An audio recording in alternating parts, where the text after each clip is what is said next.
Today is Fabrication Day, meaning we're going to build the battery rack, which will house eventually around 5,000 18650 batteries stacked into the Jehu Garcia's PCBs.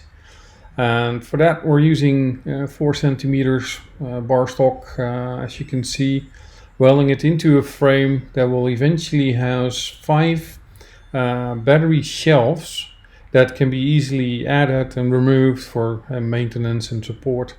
Now that's the whole objective of Jehu's design. It's modular, you can take it apart, you can replace batteries in case something goes wrong, and it allows you to maintain your system up to a certain level. As such, we've built everything modular, meaning that the battery racks can be disassembled, the battery shelves can be taken apart, the battery rack itself can be refitted with some other stuff.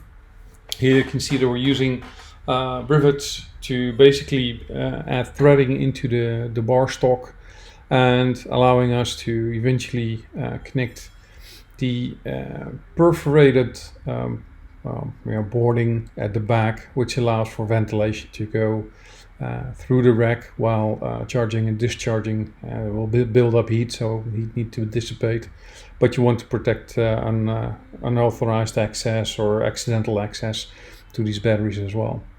And you've seen in the previous videos it can go wrong quite fast. We already had a little bit of a burn when we assembled the stack by not paying attention with the torque wrench when we were connecting everything up. And as you can see, slowly but steadily we're getting there. I think around 600 batteries are now being tested. The ones you see are here for 2 weeks to check if they are auto discharging, and if that's not the case, then we eventually add them into the pack and we move on with the next batch.